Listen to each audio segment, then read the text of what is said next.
Over the last 6 to 12 months, I've had a number of new construction buyers reach out to me with selling or leasing their properties. In talking with them, I've noticed a lot of them were facing the same challenges that basically prevented them from selling or even renting out their properties because of the contract they signed with the builder. So I wanted to make this video to bring some awareness to what current buyers of new construction homes are having to deal with and hopefully help you avoid those same challenges. My name is Jessie McClellan and I'm a realtor here in Oshawa, Ontario. If you'd like to stay up to date on everything happening in our real estate market, especially in Durham region, then join our community. Help me reach 1,500 subscribers by subscribing to the channel. And as always, if you have any questions for me about our market or buying and selling a home here, you can use the link in the description to book a call directly with me at a time that works best for you. So there's two things that I'm seeing right now that are hurting new home and new condo buyers the most. The first thing is an issue that buyers of new condos experience, and that is occupancy fees. Occupancy fees are monthly fees that a buyer will pay when their unit is ready to be occupied, but the common areas are not necessarily completed yet, and so they can't fully close on their property yet, meaning there has not been a transfer of title. For example, if you bought a new construction condo unit, once a certain number of the units are sold, usually around 60%, construction will start. Builders don't want their units sitting empty, so once the building is nearing completion, buyers will start to receive their keys, but they don't actually own the unit yet because the building hasn't been completed and final approvals have not been given. So during this period between the buyers receiving keys and the building being completed and buyers taking ownership, builders will charge an occupancy fee. The occupancy fee is made up of interest on the balance of the purchase price, estimated monthly taxes, and estimated maintenance costs. And this occupancy fee can last from 3 to 12 months, sometimes longer and sometimes shorter. This occupancy fee can be around the same cost of the mortgage and in some cases much higher than the buyer's mortgage cost. But these fees do not go towards paying down your mortgage. Essentially, you're paying the builder to rent the unit you purchased until you take ownership.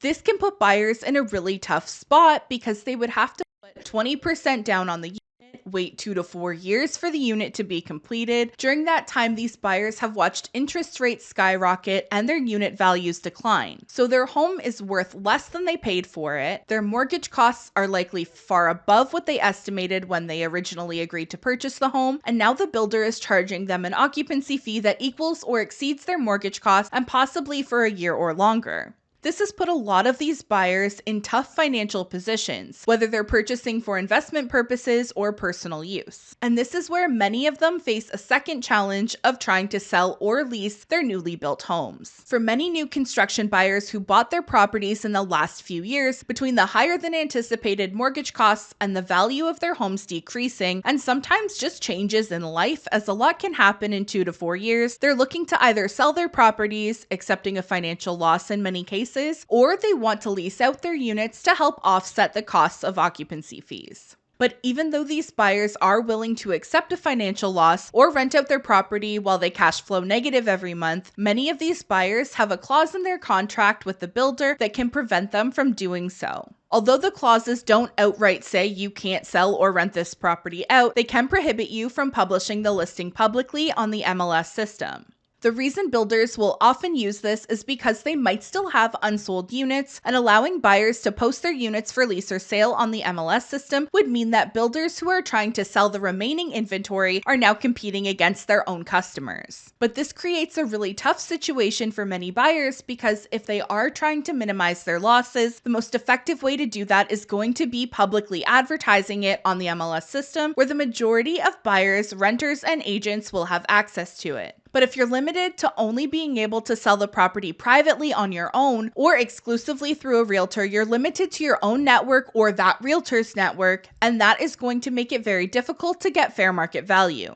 An assignment sale is difficult on its own using the MLS system and advertising it publicly. It's not uncommon for assignment sales to take 50 or 60 days to sell, and they can easily stretch beyond that depending on the location, pricing, etc. But not being able to publicly advertise can make it extremely difficult to sell or even rent prior to closing, while the buyer is on the hook for the monthly occupancy fee until ownership is transferred. So there are a lot of buyers right now who may not be able to financially carry the unit because of high high occupancy fees, or they may struggle to close on the unit because of an unexpected increase in mortgage costs. And now they'll struggle to sell or lease their units due to them not being able to effectively market their property to the public. If you're buying a new construction home, whether it's a condo or a freehold property, find a lawyer who is familiar with new construction deals and have them review your agreement of purchase and sale. When you're buying a new construction property in Ontario, you have a 10-day cooling off period you can use to have a lawyer review your agreement and do any further due diligence you feel is necessary before the agreement is binding. So take advantage of that and make sure you fully understand what you're signing and the potential situations you may face when it comes time to close on your new property. Although it's unlikely that a new construction buyer today is going to deal with the same volatility in prices and interest rates that buyers from a few years ago would have experienced, you're still buying a home that is not going to be ready to move into for 2 to 4+ years, and a lot can change in that time frame. If you ever had a change in your life that required you to relocate and consider selling or leasing your property, you don't want something in your contract that prevents you from doing so. Or at the very least, you want to know the details and how it may impact your ability to sell or lease in the future. And if you're someone who finds yourself in a similar situation, feel free to reach out to me if you have any questions about what your options are. If you're unable to publicly advertise your property, it can be difficult for a realtor to most effectively assist you, and there are some who may tell you differently to get you under contract. Ideally, if you can wait until you're able to post on MLS, that is going to be your best bet. But if you can't wait until then, reach out to me and we can talk about your options. If you'd like to see more videos like this one and you want to stay up to date on everything happening in our real estate market here in Durham region, then subscribe to the channel. Thank you so much for watching until the end. I hope you found this video helpful, and I'll see you in the next one next week. Bye!